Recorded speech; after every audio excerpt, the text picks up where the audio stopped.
નમસ્કાર મિત્રો, જય માતાજી। આપ સૌનું સ્વાગત છે ફરી એક નવા વિડીયોમાં। મિત્રો, હોળી પછી ભોલેનાથ પોતે આ 3 રાશિના લોકોની તમામ મુશ્કેલીઓ, દુઃખ, દર્દ અને કષ્ટ તેમજ ચિંતાઓ દૂર કરવા જઈ રહ્યા છે અને કમનસીબે આ 3 રાશિના લોકો પર દુઃખનો પહાડ તૂટી જવાનો છે। મિત્રો, આ વખતે જે ચંદ્ર ગ્રહણ થવા જઈ રહ્યું છે, જેથી તેની અસર આ બધી જ 12 રાશિ ઉપર ચોક્કસ પડશે અને ભોલેનાથ આ 3 રાશિના જાતકો પર ખૂબ જ પ્રસન્ન થઈ ગયા છે, જેના કારણે હવે આ 3 રાશિના લોકોના જીવનમાં અપાર ખુશીઓ આવવાની છે।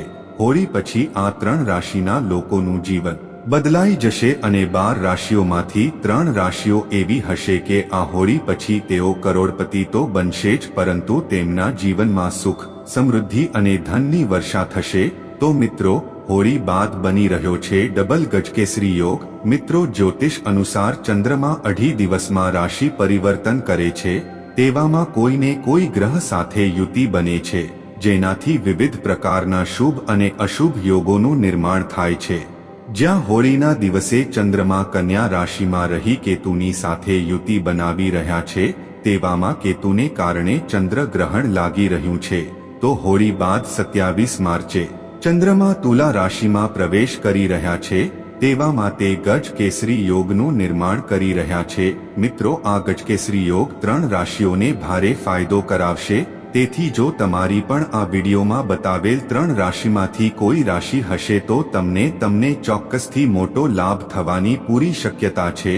તેથી મિત્રો, આજના આ વિડીયોને અંત સુધી જરૂર જોજો અને વિડીયો પસંદ આવે તો વિડીયોને એક લાઇક, શેર અને ચેનલને સબસ્ક્રાઇબ કરી કોમેન્ટમાં તમારા ઈષ્ટદેવનું નામ જરૂરથી લખજો, જેથી કરીને તેમના આશીર્વાદ હંમેશા આપ સૌ પર બની રહે। તો મિત્રો, જ્યોતિષ શાસ્ત્ર અનુસાર 27 માર્ચે ચંદ્રમા તુલા રાશિમાં લગ્ન ભાવમાં પ્રવેશ કરી રહ્યા છે। આ સાથે ગ્રહોના રાજકુમાર બુધ અને ગુરુ ચોથા ભાવમાં રહેશે, તેવામાં ચંદ્રમા પર બુધની સાથે સાથે ગુરુની દ્રષ્ટિ પડી રહી છે, જેનાથી ડબલ ગજકેસરી યોગનું નિર્માણ થઈ રહ્યું છે। તુલા રાશિમાં ગજકેસરી યોગ બનવાથી કેટલાક ભાગ્યશાળી જાતકોનું ભાગ્ય ચમકવા જઈ રહ્યું છે। તો આવો જાણીએ કે તે 3 રાશિઓ કઈ કઈ છે। 1. મકર રાશિ। મિત્રો, મકર રાશિના જાતકો માટે ડબલ ગજકેસરી યોગ ખૂબ લાભદાયક રહેશે અને આ રાશિના જાતકોને અચાનક ધન મળી શકે છે, તેમજ આગામી 54 કલાક તેમના માટે ખૂબ જ મહત્વપૂર્ણ રહી શકે છે। તેઓને વેપાર અને નોકરીમાં લાભ મળી શકે છે। મિત્રો, આ જાતકોના ચંદ્રમાની દ્રષ્ટિ ચોથા ભાવમાં પડવાને કારણે ઘરમાં સુખ શાંતિ રહેશે। તમે કોઈ નવું વાહન કે સંપત્તિ ખરીદી શકો છો। આ સાથે ઘરમાં કોઈ માંગલિક કાર્ય થઈ શકે છે। આ સાથે નવો બિઝનેસ, કારોબાર કે પછી નોકરી માટે સમય સારો રહેવાનો છે। તમને અચાનક ધન લાભ થવાની સાથે દરેક ક્ષેત્રમાં લાભ મળશે અને લોકોનો સહયોગ મળશે, જેનાથી તમારા અટવાયેલા દરેક કામ પૂરા થઈ શકશે। 2. તુલા રાશિ।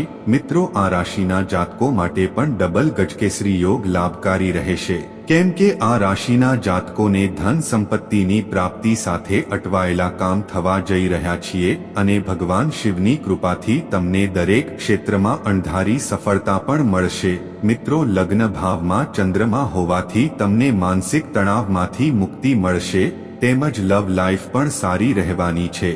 તમે ઉચ્ચ શિક્ષણ સાથે સંબંધિત નિર્ણય લઈ શકો છો અને આવનારા સમયમાં તમને આર્થિક રીતે ખૂબ સારો લાભ મળશે। ચંદ્રમાની દ્રષ્ટિ સપ્તમ ભાવમાં પડવાથી લગ્નનો યોગ બની રહ્યો છે। તમારા અટકી પડેલા કેટલાક કામો હાલના આ સમયમાં ચોક્કસપણે ઉકલી જશે। 3. વૃશ્ચિક રાશિ। મિત્રો, રાશિના જાતકોને ડબલ ગજકેસરી યોગથી ખૂબ જ સારો લાભ થવા જઈ રહ્યો છે, ત્યારે આ રાશિમાં ચંદ્રમા 12મા ભાવમાં રહેશે, તેવામાં વિદેશ જવાની તક મળી શકે છે। આ સાથે વિદેશમાં વેપાર કે પછી ત્યાં રહેવાનો તમારો પ્લાન પણ બની શકે છે। રોકાણ કરવાથી તમને સારો એવો લાભ થઈ શકે છે। આ સાથે લવ લાઈફ સારી રહેવાની છે। પ્રેમ લગ્નનો યોગ બની રહ્યો છે। વેપારમાં ખૂબ લાભ અને ભાગીદારીમાં ધંધો કરવાથી નફો થશે। તમારી કાર્યક્ષેત્રે એકાગ્રતા વધશે, જેનાથી તમે દરેક ક્ષેત્રમાં સફળતા મેળવી શકશો। મિત્રો, જો તમને આજની માહિતી પસંદ આવી હોય તો વિડીયોને એક લાઇક, શેર કરી કમેન્ટમાં આમાંથી તમારી કઈ રાશિ છે તે ચોક્કસથી જણાવજો. સાથે જ ચેનલને સબસ્ક્રાઇબ કરવાનું ભૂલતા નહીં. જય શ્રી કૃષ્ણ. રાધે રાધે મિત્રો. જય માતાજી. હર હર મહાદેવ.